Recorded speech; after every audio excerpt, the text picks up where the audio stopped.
quietude of maternity leave, with India and Rafe by my side, the world outside seemed to stand still. The world shrank. Planes disappeared from the sky, cars vanished from the roads, and in a sudden quiet, birdsong filled the empty spaces. We found ourselves at home, really at home, in a way we had never been before. The nettles shot up, buzzing with bees. The foxes took leisurely afternoon strolls across the lawn, and in the evenings, bats flickered against the indigo sky. It felt as though we were watching the world breathe out, and so we followed suit. The to-do lists that had dictated our days were set aside, and instead we followed the rhythms of the house, the garden, the land and beyond. It was during this unexpected lockdown that our kitchen garden journey took root, transforming a modest little patch of earth into a vibrant sanctuary, a scruffy, slightly wonky affair dug into the far end of the garden where the sun stretched longest. It was a patchwork of seedlings and good intentions, neat rows giving way to joyful chaos as courgettes sprawled and runner beans tangled. We learnt, as we went, when to water, when to let things be, when to admit defeat to the snails. Then came the chickens. They arrived in a cardboard box, peering out with bright, suspicious eyes, their feathers rustling like tissue paper. We named them grand old things like Dolly Parton and Miss Elizabeth Bennet, but within a few days they were simply the girls.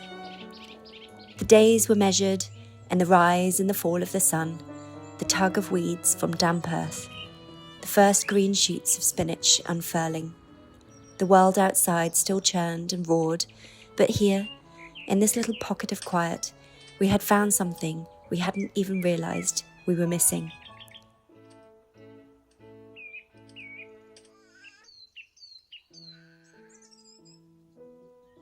As the seasons passed, our vegetable patch grew into an overambitious tapestry of colour and flavours.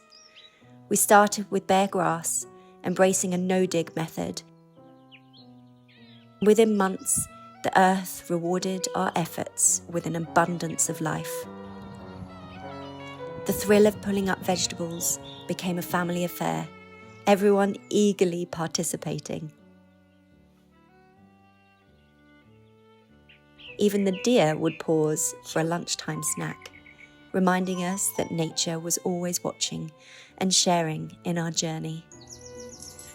There's an indescribable joy in washing freshly harvested vegetables in our large Belfast sink, a ritual that feels almost sacred now.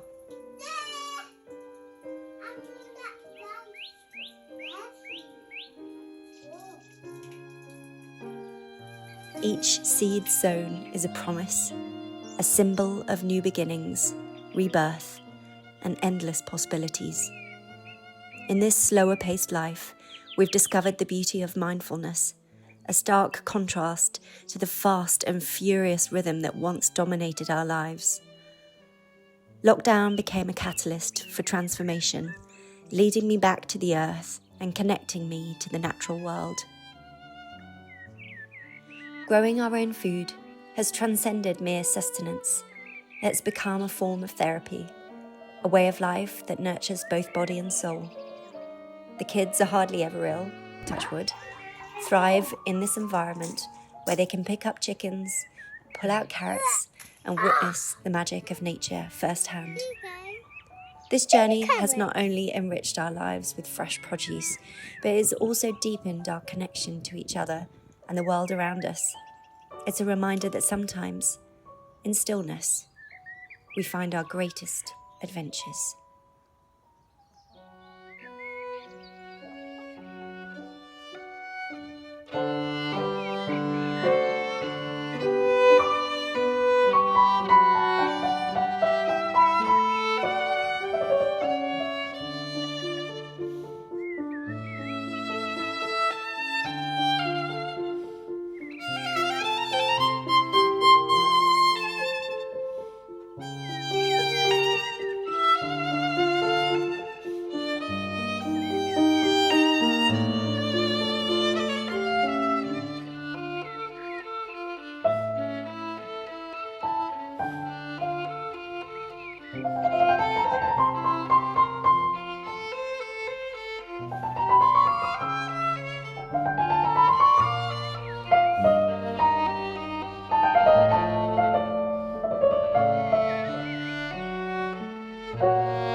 Good morning. I'm super excited because we went to an antiques fair yesterday and I picked up a number of different things and I wanted to show you. And also I went to another little village and there was an antique shop there and I picked up some really good stuff from there as well. So I've had a really good week for picking up bits and bobs. So these sort of antiques fairs are all over the country. I'll link the specific one that I went to. They're a company that do antiques fairs all over the country, so you can find your nearest one, and you can also find different companies that do them. There's absolutely loads of them and they are brilliant fun. You need to be prepared before you go. So there's a few things, some tips. Take water and take food because they're expensive and the food is always dire at these places. And also, do you know what would be really good? If someone just took, those kind of like wine and champagne sort of travel bars type thing, and then you can also get like, they do like fancy Scotch eggs or something like that. Someone needs to take one of those to one of these places and you would clean up. It was such a beautiful day that we went on, and we could have, honestly, I could have murdered a nice cool glass of Chardonnay after a really long hunt, just, reveling in our purchases. And the other thing that I wish that people did is trolley hire. So do take a trolley if you have one. And when I say a trolley, I mean one of those, like, things that you drag along, that you sometimes people took children in to go to the beach. You definitely need one of those. We had to do 3 trips, and my friend Izzy was like carrying she was carrying like 3 children worth of weight. So definitely take water, a trolley, and food. You also want to take cash, ideally. Most sellers will do a better deal for cash, so it's good to have that bargaining chip. Although lots of people do take card, and I totally forgot, so I wouldn't worry about it too much. And what other tips? So lots of people say you need to get there at 5 a.m. and I think absolutely that is probably the best way if you're a dealer, or if you've got something very specific in mind. But we had to do the school run and I don't think we got there until 10, and we were totally fine. We got loads of great stuff. We were there from like 10 until about 2, 3, and we got loads of great stuff.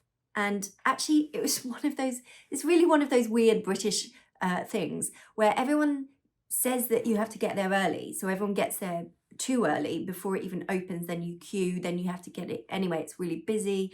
And then ironically it didn't finish till 4, and at 2 o'clock it was really thinning out. So I don't think you need to get there super early.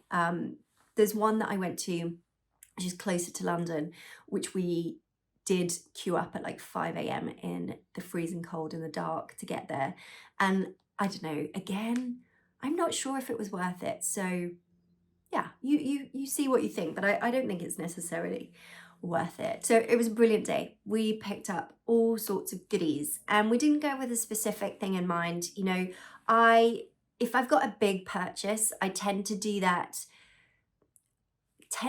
online, whether that's on an auction site, for example, or eBay or Facebook marketplace. If it's like, my mirror that I got recently, a huge antique mirror, I got that on eBay because I just like scouring the internet for the exact kind of perfect one that I want. So with these sorts of things, when I go to an antiques fair or a market, I tend to pick up more kind of decor, knickknacks, bits and bobs type thing, rather than massive big ticket items, personally. And the cost, the kind of like, you're looking at sort of a good price, I'd say. You could better than an antique shop, obviously, not as good as, a car boot, or auction. Auction obviously is the best place to get the best kind of value for money, I suppose. But you're also not looking at like, you know, a very upmarket kind of antique village type price. So stuff is really, really good. And, you know, it feels easier to drop 20 quid, 50 quid than it does to drop, you know, 250 quid. So I'll show you what we got. And this is the first thing that I got. It was the first thing actually in the first booth. So it was obviously meant to be. Ooh. Okay. Here we go. So a beautiful, beautiful painting on canvas, really lovely frame. Nothing sort of to demark it as anything particularly special. There's a bit of writing on the back, which looks old.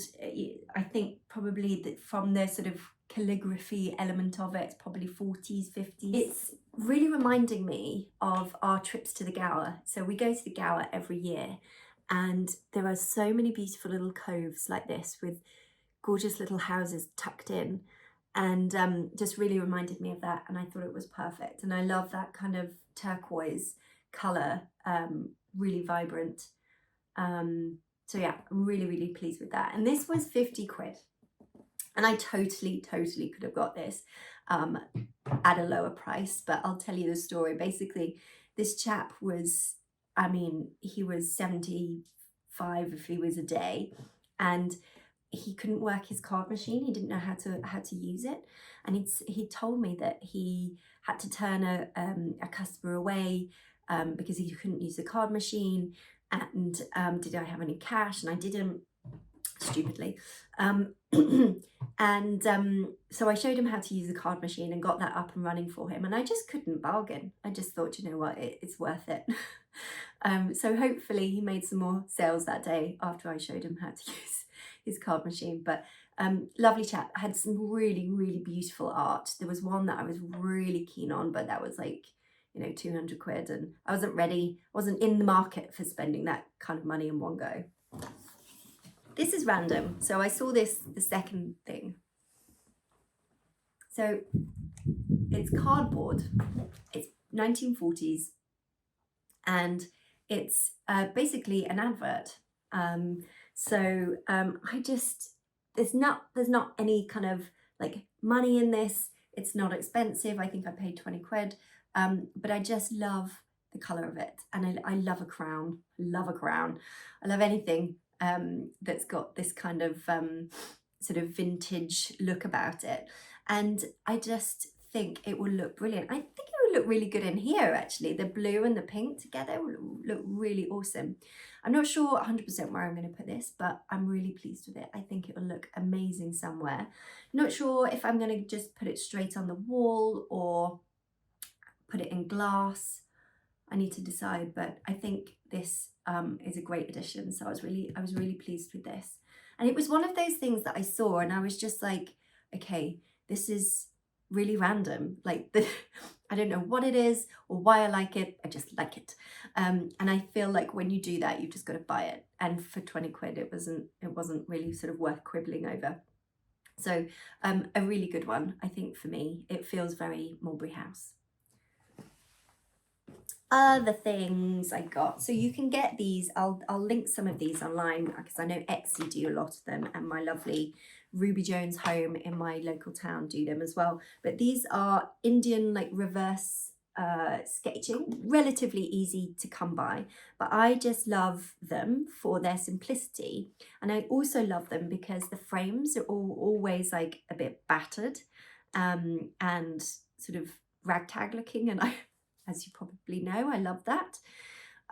So I got a little, I'm always getting things for the treehouse because the treehouse is so magical. It's one of those things that you just can't not buy for. So when I go to these places, I don't need anything more for the treehouse. My husband watching this will be like, no, we don't. But it's just so easy to buy for the treehouse. But I might put this in the bathroom. I know that sort of sea feel. And I've also got a picture wall on the wall going up to the kids. So there's loads of places for bits and bobs like this. So just beautiful little etching. And the frame's a funky colour, love that turquoise, and a bit bashed as well, so perfect. And I got this little ship. Again, I love this green colour in the background, pop of colour. That can go in a million places, including kids' rooms. I got these two, which I love for the new guest room. Little duo, floral duo, which I think will look really sweet on top of each other, perhaps somewhere in there. I got a fish, probably treehouse, and what are they called? A flamingo. And again, this frame is really cool. So I'll link some of these because you can get them. They're quite easy to come by. What else did I get? Okay, I'm a sucker for a flag. I love a flag, love a vintage flag. So I got a vintage Union Jack. I've got a lot of Union Jacks. Specifically, I've used Union Jacks in Rafe's room. So Rafe's got this huge naval huge flag, which covers one of his wardrobes. And then I've used two, I think, Dutch flags to use as kind of like a drape above his cabin beds. It's just the texture and the texture and textile sort of roughness of this, and how faded it is really hard to emulate. So I just feel like I'm always drawn to them. And this one's pretty good quality. It's not too big as well. So this will definitely go in the treehouse because we've still got, you know, patches in there that can be covered, and I think this will look really, really good in there. And then I've actually been looking for some of these for a while, but they tend to be quite expensive. I think I paid 40 for these. Anything between I would recommend 40 and 70 for a nice one of these. Now it's a naval flag, like garland thing. So you basically you undo it, and there's just loads of them, and they're different colours, and anyway, you get the idea. They're just all beautifully, wonderfully vintage in their appearance. So this is going to look epic in the treehouse, like garlanded across. So that was an absolute no-brainer. Really, really pleased with this. And this is the sort of thing that I will use on so many occasions. I will use this for Rafe's birthday coming up in May. I'll use it for, there's the Jubilee VE Day 80 year, I think it is. I'll use this. So there's loads of things that I'll use this for, and it's just the sort of thing that I find really enjoyable. I got these bowl plates actually from a lady on Etsy that I wanted to show you as well, in conjunction with another one that I got. In our hallway, we've got some exposed brick, and I have got one Latisse kind of, I think it's Maltese, the plate, and a cat knocked off one of those, so it's kind of just standing on its own at the moment, so it doesn't look quite right. So I got these beautiful, I think these are Romanian bowls from Etsy. So I'll link the lady who sells these. Very, very, very good value. Beautiful pottery from that part of the world. And this one's got, that's the reason I got it. This one's got a chicken, which I thought was just perfect. So those are going to sit with the other plate that I've got up. And then I saw this Latisse one in a local little kind of antique shop. It was £7, and this is just really sweet. and it goes with my other Latisse one. So that was a no-brainer. And they already come, these kind of ones, they already come with a little thing to attach it. What's this say? Hand printed in Portugal. Oh, not Maltese, Portuguese, sorry. Portugal Latisse plates. I also got a flower frog, always very useful. I think it was £2, so always worth getting. And now I'm a sucker for a shell. Terrible for a shell. An antique shell in particular. So if I find a good antique shell that isn't too expensive, I always get it. I think the antique ones are just so lovely. The patina on them is just so good, and this one's really gnarly. I love it. So this is the sort of thing that I will use on a coffee table, in a bathroom, anywhere really. I just love a shell. They just bring so much texture and so much colour. I always just feel like a shell or a ship just makes you feel, you know, like you're surrounded by beautiful things that you collected on holiday. So they always make me super happy. I love shells. I literally love them. This is another one for the treehouse. It's just a vintage fishing net. I know that's random, isn't it? But it will look really good, I think, hung up from the treehouse rafters. I think that'll look awesome. So these baskets I got on eBay.